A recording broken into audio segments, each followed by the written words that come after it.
जय श्री कृष्णा दोस्तों, आप सभी का मेरे चैनल में स्वागत है। आज के वीडियो में मैं आप लोगों को माँ वैभव लक्ष्मी व्रत की कथा सुनाने जा रही हूँ। कथा सुनने से पूर्व माँ वैभव लक्ष्मी का ध्यान करें और माता के 8 स्वरूपों को नमन करें और माँ लक्ष्मी के स्तवन का पठन या श्रवण करें। हाथ जोड़ के माँ का ध्यान करें और इस प्रकार से श्लोक कहें। या रक्ता भुजावासिनी विलसिनी चंडांशु तेजस्विनी, या रक्ता रुधिरांबरा हरिसखी, या श्री मनोल हादिनी, या रत्नकर मंथ प्रगंटिता विष्णोसया मोहिनी, सामा पातु मनोरमा भगवती लक्ष्मीश्च पद्मवती। जो लाल कमल में रहती है, जो अपूर्व कांति वाली है, जो असह्य तेज वाली है, जो पूर्ण रूप से लाल है, जिसने रक्त रूप वस्त्र पहने हुए हैं, जो भगवान विष्णु को अति प्रिय है, जो लक्ष्मी मन को आनंद देती है, जो समुद्र मंथन से प्रकट हुई है, जो विष्णु भगवान की पत्नी है, जो कमल से जन्मी है और जो अतिशय पूज्य है, वैसे ही हे लक्ष्मी देवी आप मेरी रक्षा करें। इस प्रकार से बोलने के बाद आप पुष्प को माता लक्ष्मी को समर्पित कर दें और कथा का श्रवण करें। एक बड़ा शहर था। इस शहर में लाखों लोग रहते थे। पहले के जमाने में लोग साथ साथ रहते थे और एक दूसरे के काम आते थे, पर नए जमाने के लोगों का स्वरूप ही अलग सा हो गया है। सब अपने अपने काम में रत रहते हैं। किसी को किसी की परवाह नहीं, घर के सदस्य को भी एक दूसरे की परवाह नहीं होती। भजन कीर्तन भक्ति भाव दया मया परोपकार जैसे संस्कार कम हो गए हैं। शहर में बुराइयां बढ़ गई हैं। शराब जुआ रेस व्यभिचार चोरी डकैती वगैरह बहुत सारे गुनाह शहर में होने लगे हैं। इसी तरह से इतनी सारी बुराइयों के बावजूद शहर में कुछ अच्छे लोग भी रहते हैं। ऐसे अच्छे लोगों में शीला और उसके पति की गृहस्थी मानी जाती थी। शीला धार्मिक और संतोषी थी। पति भी विवेकी और बहुत ही सुशील था। शीला और उसके पति ईमानदारी के साथ जीते थे। वे किसी की बुराई ना करते थे और प्रभु भजन में अच्छी तरह समय व्यतीत करते थे। उनकी गृहस्थी आदर्श गृहस्थी थी। शीला की गृहस्थी इसी तरह खुशी खुशी चल रही थी, पर कहा जाता है कर्म की गति अटल है। विधाता के लिखे लेख को कोई नहीं बदल सकता। इंसान का नसीब पल भर में राजा को रंग और रंग को राजा बना देता है। शीला के पति के पिछले जन्म के कर्म कुछ भोगने के बाकी रह गए होंगे कि वो बुरे लोगों से दोस्ती कर बैठा। वो जल्द से जल्द करोड़पति होने के ख्वाब देखने लगा, इसलिए वो गलत रास्ते पर चढ़ गया और करोड़पति के बजाय रोडपति बन गया। यानी रास्ते पर भटकते भिखारी के जैसे उसकी हालत हो गई थी। शहर में शराब जुआ रेस चरस गांजा वगैरह बादियां फैली हुई थी। उसमें शीला का पति भी फंस गया। दोस्तों के साथ उसे भी शराब की आदत हो गई। जल्द से जल्द पैसे वाला बनने के लालच में दोस्तों के साथ रेस जुआ भी खेलने लगा। इसी तरह बचाई हुई धनराशि पत्नी के गहने सब कुछ रेस जुए में गंवा दिए। इसी तरह एक वक्त ऐसा भी था कि वो सुशील पत्नी शीला के साथ बहुत ही मौज मस्ती के साथ रहता था और प्रभु भजन में सुख शांति से वक्त व्यतीत करता था। उसके बजाय घर में अब दरिद्रता भूखमरी फैल गई। सुख से खाने के बजाय 2 वक्त के भोजन के लाले पड़ गए और शीला को रोज पति की गालियां खाने का वक्त आ गया। इस तरह शीला असहाय दुख सहते सहते प्रभु भक्ति में वक्त बिताने लगी। अचानक एक दिन दोपहर को उनके द्वार पर किसी ने दस्तक दी। शीला सोच में पड़ गई, मुझ जैसे गरीब के घर इस वक्त कौन आया होगा। फिर भी द्वार पर आए हुए अतिथि का आदर करना चाहिए, ऐसे आर्य धर्म के संस्कार वाली शीला ने खड़े होकर द्वार खोला। देखा तो सामने एक बूढ़ी माँ जी खड़ी थी। वे बड़ी उम्र की लगती थी, लेकिन उनके चेहरे पर एक अलौकिक तेज निखर रहा था। उनकी आंखों में से मानो अमृत बह रहा था। उनका भव्य चेहरा करुणा और प्यार से छलकता था। उनको देखते ही शीला के मन में अपार शांति छा गई। वैसे शीला इस माँ जी को पहचानती ना थी, फिर भी उनको देखकर शीला के रोम रोम में आनंद छा गया। शीला माँ जी को आदर के साथ घर में ले आई। घर में बिठाने के लिए कुछ भी नहीं था, अतः शीला ने सकचाकर एक फटी हुई चद्दर पर उनको बिठाया। माँ जी ने कहा, क्यों शीला, मुझे पहचाना नहीं? शीला ने सकचाकर कहा, माँ आपको देखते ही मुझे बहुत ही खुशी हो रही है, बहुत शांति मिल रही है। ऐसा लगता है मैं बहुत दिनों से जिसे ढूंढ रही थी वो आप ही हैं, पर मैं आपको पहचान नहीं पा रही। माँ जी ने हंसकर कहा, क्यों भूल गई? हर शुक्रवार को लक्ष्मी जी के मंदिर में भजन कीर्तन होते हैं, तब मैं भी तो वहां आती हूँ। वहां हर शुक्रवार को हम मिलते हैं। पति गलत रास्ते पर चढ़ गया था, तब से शीला बहुत दुखी हो गई थी और दुख की मारी वो लक्ष्मी जी के मंदिर भी नहीं जा सकती थी। बाहर के लोगों के साथ नजर मिलाने में भी उसे शर्म लगती थी। उसने याददाश्त पर जोर दिया, पर वो माँ जी उसे याद नहीं आ रही थी। तभी माँ जी ने कहा, तू लक्ष्मी जी के मंदिर कितने सुंदर मधुर भजन गाती थी, अभी बहुत दिनों से तू दिखाई नहीं देती, इसलिए मुझे हुआ कि तुम क्यों नहीं आती हो, कहीं बीमार तो नहीं हो गई। ऐसा सोचकर मैं तुझसे मिलने आई हूँ। माँ जी ने कहा, बेटी सुख और दुख तो धूप और छांव के जैसे होते हैं। सुख के पीछे दुख तो आता ही है, तो दुख के पीछे सुख भी आता है। धैर्य रखो बेटी, और तुझे क्या परेशानी है, तेरे दुख की बात सभी मुझे बता, तेरा मन भी हल्का हो जाएगा और तेरे दुख का कोई उपाय भी मिल जाएगा। माँ जी की बात सुनकर शीला के मन को शांति मिली। उसने माँ जी को कहा, माँ, मेरी गृहस्थी में भरपूर सुख और खुशियां थी। मेरे पति भी सुशील थे। भगवान की कृपा से पैसे की भी हमें संतोष था। हम सुख शांति से गृहस्थी चलाते ईश्वर भक्ति में अपना वक्त व्यतीत करते थे। यकायक हमारा भाग्य हमसे रूठ गया। मेरे पति को बुरी दोस्ती हो गई। बुरी दोस्ती की वजह से वो शराब, जुआ, रेस, चरस, गांजा वगैरह आदि खराब आदतों के शिकार हो गए। उन्होंने सब कुछ गवा दिया और हम रास्ते के भिखारी जैसे बन गए। यह सुनकर माँ जी ने कहा, हर इंसान को अपने कर्म भुगतने ही पड़ते हैं, इसलिए तू चिंता मत कर। अब तू कर्म भुगत चुकी है, अब तुम्हारे सुख के दिन अवश्य आएंगे। तू तो माँ लक्ष्मी जी की भक्त है, वे अपने भक्तों पर हमेशा ममता रखती है। तू माँ लक्ष्मी जी का व्रत कर, इस व्रत के प्रभाव से सब कुछ ठीक हो जाएगा। माँ लक्ष्मी जी का व्रत करने की बात सुनकर शीला के चेहरे पर चमक आ गई। उसने पूछा, माँ, लक्ष्मी जी का व्रत कैसे किया जाता है, वो मुझे कृपा करके समझाएं। मैं ये व्रत अवश्य करूंगी। तब उस बूढ़ी माता ने समझाया, बेटी, वैभव लक्ष्मी व्रत वैसे तो सीधा साधा व्रत है, किंतु कई लोग ये व्रत गलत तरीके से करते हैं, अतः उसका फल नहीं मिलता। कई लोग कहते हैं कि सिर्फ सोने के गहने की हल्दी कुमकुम से पूजा कर लो, बस व्रत हो गया। पर ऐसा नहीं है। कोई भी व्रत शास्त्र विधि पूर्वक करना चाहिए, तभी उसका फल मिलता है। यह व्रत शुक्रवार को करनी चाहिए। सुबह में स्नान करके स्वच्छ कपड़े धारण करो और सारा दिन मन में जय माँ लक्ष्मी का रटन करते रहो। शाम के समय और इस दिन किसी की भी चुगली नहीं करनी चाहिए। शाम को पूर्व दिशा में मुंह रख सके इस प्रकार से आसन पर बैठ जाओ। सामने पाटा रखकर उसके ऊपर रुमाल रखो। रुमाल पर चावल का छोटा सा ढेर करो। उस ढेर पर पानी से भरा तांबे का कलश रखकर कलश पर एक कटोरी रखो।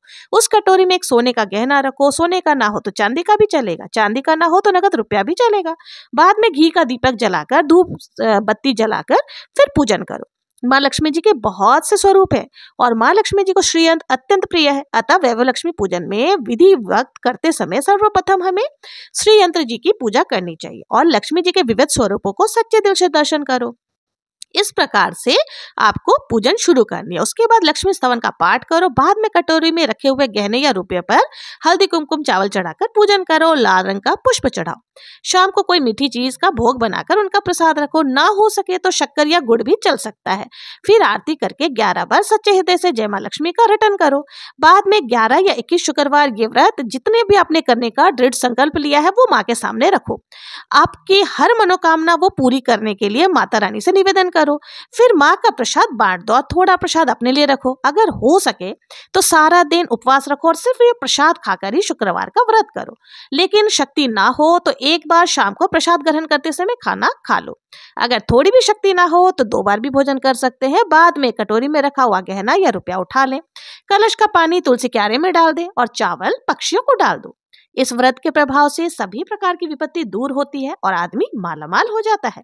जिन स्त्रियों के संतान नहीं होते हैं, इस व्रत के प्रभाव से संतान की प्राप्ति होती है। सौभाग्यवती स्त्री का सौभाग्य अखंड रहता है और कुमारी लड़की अगर इस व्रत को करती है तो उसे मनभावन पति मिलता है। शीला व्रत के बारे में सुनकर आनंदित हो गई। फिर पूछा, माँ, आपने वैभव लक्ष्मी व्रत की जो शास्त्र विधि बताई है मैं अवश्य ही करूंगी, किंतु इसकी उद्यापन विधि किस तरह करनी चाहिए ये भी कृपा करके सुनाइए। तब माँ जी ने कहा, 11 या 21 जो भी मन्नत मांगी हो उतने शुक्रवार ये वैभव लक्ष्मी व्रत पूरी श्रद्धा और भावना से करनी चाहिए। व्रत के आखिरी शुक्रवार को जो शास्त्र विधि अनुसार उद्यापन करनी चाहिए वो मैं तुझे बताती हूँ। आखिरी शुक्रवार को खीर या नैवेद्य रखो। पूजन विधि हर शुक्रवार को करते हैं वैसे ही करनी है। पूजन विधि के बाद एक श्रीफल आपको फोड़ना है। कम से कम 7 कुंवारी लड़कियां या सौभाग्यशाली स्त्रियों को कुमकुम का तिलक करके साहित्य संगम की जो वैभव लक्ष्मी की व्रत की किताब आती है वो पुस्तक आपको उपहार में देनी चाहिए और सभी को खीर का प्रसाद देना चाहिए। फिर धनलक्ष्मी स्वरूप वैभव लक्ष्मी स्वरूप को प्रणाम करें और माँ लक्ष्मी जी की छवि को प्रणाम करें। माँ लक्ष्मी जी का यह स्वरूप वैभव को देने वाला है। प्रणाम करके मन ही मन भावुकता से माता से प्रार्थना करें और प्रार्थना करते वक्त कहें कि हे माँ धनलक्ष्मी, हे माँ धनलक्ष्मी, मैं सच्चे हृदय से आपका वैभव लक्ष्मी व्रत पूर्ण किया है, तो मैं आप जो भी आपकी मनोकामना वो मन ही मन बोले उसे पूर्ण करें।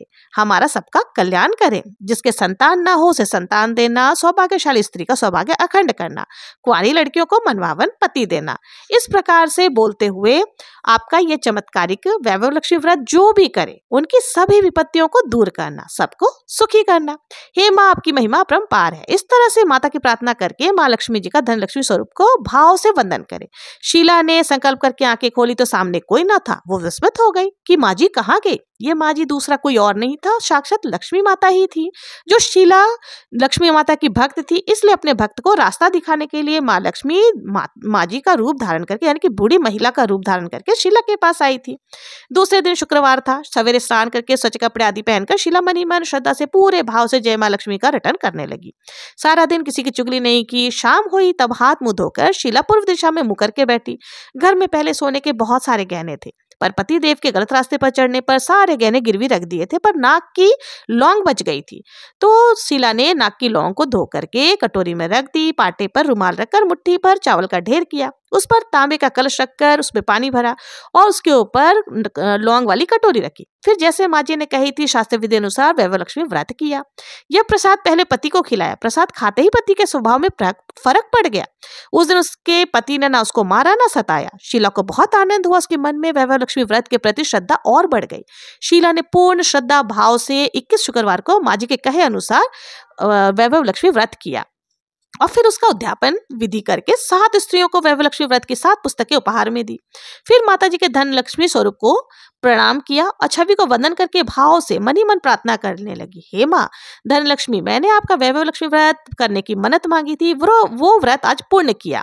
हे माँ मेरी हर विपत्ति को दूर करो, हमारा सबका कल्याण करो। जिसे संतान ना उसे संतान देना, सौभाग्यवती स्त्री का सौभाग्य अखंड करना, कुंवारी लड़की को मनभावन पति देना। जो भी आपका ये चमत्कारिक वैभव लक्ष्मी व्रत करे उनकी सभी विपत्तियों को दूर करना, सबको सुखी करना। हे माँ आपकी महिमा अपरंपार है। ऐसा बोलकर लक्ष्मी जी के धन लक्ष्मी स्वरूप को छवि को प्रणाम किया। इस तरह शास्त्र विधि पूर्वक शीला ने श्रद्धा से व्रत किया और तुरंत ही उसे फल मिला। उसका पति गलत रास्ते पर चला गया था, वो अब अच्छा आदमी हो गया, कड़ी मेहनत करने लगा और व्यवसाय करने लगा। माँ वैभव लक्ष्मी जी के व्रत के प्रभाव से उसको ज्यादा मुनाफा होने लगा। उसने तुरंत ही शीला के गिरवी रखे गहने छुड़ा लिए। घर में धन की बाढ़ सी आ गई। घर में पहले जैसे सुख शांति छा गई। वैभव लक्ष्मी व्रत का प्रभाव देखकर मोहल्ले की दूसरी स्त्रियों ने जब शीला से पूछा कि तुम्हें ये सब चीजें कैसे प्राप्त हुई, तो शीला ने सभी को वैभव लक्ष्मी व्रत के बारे में बताया और सभी मोहल्ले की औरतें भी शास्त्र विधि पूर्वक वैभव लक्ष्मी का व्रत करने लगी। हे धन लक्ष्मी माँ, आप जैसे शीला पर प्रसन्न हुई, उसी तरह से जो भी आपका व्रत करे सब पर प्रसन्न होना, सबको सुख शांति देना। जय धन लक्ष्मी माँ, जय वैभव लक्ष्मी माँ। इस प्रकार से बोलते हुए आपको व्रत कथा के बाद जो हाथों में आपने अक्षत या पुष्प लिया था उसे भगवान जी के सामने रख देना है। तो ये थी वैभव लक्ष्मी व्रत की कथा। आप लोगों को वैभव लक्ष्मी व्रत की कथा कैसी लगी, और अगर आप भी चाहते हैं कि आपके घर में धन संपदा सुख संपत्ति बनी रहे तो आप वैभव लक्ष्मी व्रत जरूर से करें। ज्यादा से ज्यादा देखिए नहीं कर सकते हैं तो 7, 11 या 21 कितनी भी संख्या में आप ये व्रत कर सकते हैं। व्रत के बाद आपको अध्यापन में पुस्तकें जरूर से बांटनी है। जो भी दक्षिणा आप रखते हैं उसी को इकट्ठा करके आप 7 पुस्तकें या 11 पुस्तकें या 21 पुस्तकें लेकर के वो आपको सुहागन महिलाओं को या कुंवारी कन्याओं को भोजन कराने के उपरांत देना होता है। तो इस प्रकार से आप वैभव लक्ष्मी व्रत की पूजन कर सकते हैं। तो ये थी वैभव लक्ष्मी व्रत की कथा और पूजन विधि। आप लोगों को मेरा ये वीडियो कैसा लगा? अगर पसंद आया हो तो प्लीज मेरे चैनल को सब्सक्राइब करें, ज्यादा से ज्यादा लाइक करें और शेयर जरूर से करें। मिलते हैं नेक्स्ट वीडियो में किसी और पूजा विधि के साथ, किसी और कथा के साथ। तब तक के लिए जय श्री कृष्णा, जय माँ लक्ष्मी।